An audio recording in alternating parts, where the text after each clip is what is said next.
संजय जी ये बताइए जो जंगल राज की बात कही जाती है कि 15 साल जो आरजेडी का शासनकाल रहा, जंगल राज था। लोग नीतीश जी भी कहते हैं कि 5 बजे से पहले कोई घर से निकलता था जी। तो ये सब चीज़ें हैं, तो ये टैग लगे हुए हैं, तो फिर आप कैसे सरकार में आएंगे? ये सब तो पीछा छोड़ ही नहीं रहा है। मैं थोड़ा सा आपका समय लूँगा। आपने बहुत वाजिब प्रश्न किया है। आप लिखतम पे विश्वास कीजिएगा या बख्तम पे? जो जंगल राज है, ये जिन लोगों के पास कोई काम नहीं है, जिनको सत्य और तथ्य कड़वा लगता है, क्योंकि सत्य कड़वा होता है और तथ्य निर्मम होता है, तो इसमें खाली लिखतम पे आप विश्वास कीजिएगा। आप अगर मेरे पे आरोप लगा रहे हैं कि जंगल राज है, तो आप किस आधार पर लगा रहे हैं? बिहार पुलिस के आंकड़े होंगे, नेशनल क्राइम रिकॉर्ड ब्यूरो के आंकड़े होंगे। अब मैं तो आपको एनसीआरबी के आंकड़े दे रहा हूँ। आप 1990 से लेके 2005 के आंकड़े देखिए, और 1990 से लेके 2000 तक बिहार झारखंड एक था, उसमें 54 ज़िले थे। 2000 के बाद तो 38 ज़िले हैं। तब का आप आंकड़ा उठा के देखिए, किडनैपिंग का, रेप का, मर्डर का, चोरी का, और अब का उठा के देखिए। आंकड़ों में बढ़ोतरी है। आप किसी चीज़ का तुलनात्मक विश्लेषण कीजिए, और 2005 से आप 2020 ही कर लीजिए, 25 का भी छोड़ दीजिए, उन 15 वर्षों का आप कीजिए। बिहार एनसीआरबी के आंकड़ों में किस पायदान पे था, आज किस पायदान पे? अब आपको बता दें, SCRB state crime record bureau ने 2022 के बाद से आप बिहार पुलिस की वेबसाइट पे जाइए, उन्होंने अपने आंकड़े अपडेट नहीं किए हैं। नीतीश जी के 20 साल में 65,000 से अधिक हत्याएं हुई हैं, 25,000 बलात्कार हुए हैं, 1 लाख किडनैपिंग हुई है, 1 लाख अपहरण हुए हैं, और 3 लाख से अधिक चोरियां हुई हैं। ये मेरा आंकड़ा नहीं है, ये एनसीआरबी का आंकड़ा है। तो आंकड़ा क्या कह रहा है? वही मैंने कहा ना कि लिखतम के आगे बख्तम नहीं चलता है। अब वो, हाँ, हमारी एक गलती हुई। हमारी गलती क्या हुई कि हम परसेप्शन मैनेजमेंट में, छवि प्रबंधन में हम पीछे रह गए। हम सच है वो लोगों तक नहीं बता पाए। और जंगल राज क्यों कहते हैं? क्या अभी भी जंगल है ये? क्योंकि लालू जी का जो 15 वर्ष था, वो स्वर्णिम काल था, वो सुनहरे वर्ष थे बिहार के लोगों के लिए। जो दशकों भी नहीं, मैं कहूँगा युगों युगों से जो शोषित समाज था, उन्होंने उस शोषित समाज को शासक बना दिया। इसलिए जो शासक थे उनको लगता है कि वो जंगल राज था। जंगल राज आप किस पहलू पे कह रहे हैं? आप आंकड़े बताइए।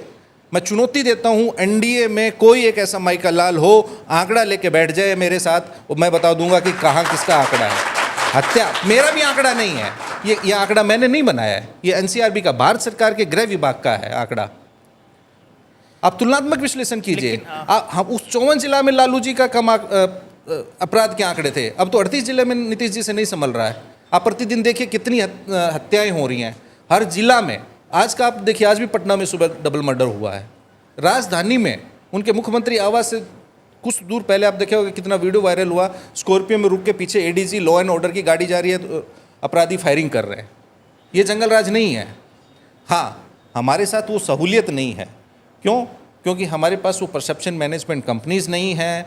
आई एम सॉरी टू से, हमारे पास वो मीडिया का एक समूह मीडिया का उसका समर्थन नहीं है।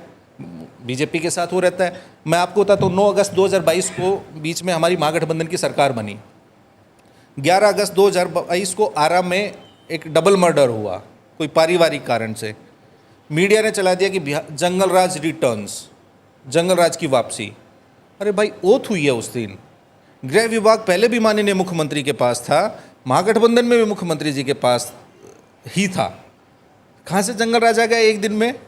तो वो एक धारणा बनाने की कोशिश होती है, एक नकारात्मक छवि बनाई जाती है हमारे खिलाफ। लेकिन अब बिहार की जनता सब अच्छे से जान गई है, समझ गई है, पहचान गई है। ठीक है, तो आप मानते हैं कि जंगल राज नहीं था, लेकिन कुछ ऐसे नाम तो थे, मामा हो, कोई भी, बहुत सारे ऐसे थे जिनको लेकर पूरे देश में चर्चा होती थी कि ये करते हैं, वो करते हैं। तो आपको लगता है कहीं कहीं उन लोगों ने आपके पार्टी को डैमेज किया, आपके पार्टी को, लालू राबड़ी देवी जी का जो इमेज रहा उसको कहीं ना कहीं डैमेज किया गया? अगर आप उनके मामे की बात की जाए, अगर तेजस्वी जी के, तो लोग काफ़ी फेमस थे इन चीज़ों के लिए। देखिए, लालू जी और तेजस्वी जी से आप पूरा बिहार घूम लीजिए, ना कभी किसी को शिकायत थी ना है। अगर लोगों को शिकायत रही होगी तो हम जैसे कार्यकर्ताओं से रही होगी, जिन्होंने अपनी कभी मनमानी की होगी। लेकिन आप देखिए, फिर मैं कह रहा हूँ, एक धारणा बनाई गई। आंकड़े क्या कह रहे हैं? आप आंकड़ों पे जाइए ना। किसने कहा क्या? अच्छा ये बताइए कि अगर एक पल के लिए मैं हाइपोथेटिकली आपकी बात को मान भी लूं, वो 70% लोग जो उस दौर में सब कुछ चला रहे थे वो तो आज एनडीए में बैठे हैं। कितने जो मंत्री उस दौर में भी थे आज भी एनडीए में है। अशोक चौधरी कहां थे? विजेंद्र यादव जी कहां थे? विजय चौधरी जी 2000 तक कहां थे? कितने ऐसे लोग हैं 70% नेता जो आज, सम्राट चौधरी जी कहां थे जो आज डिप्टी सीएम बने बैठे हैं? कहां थे?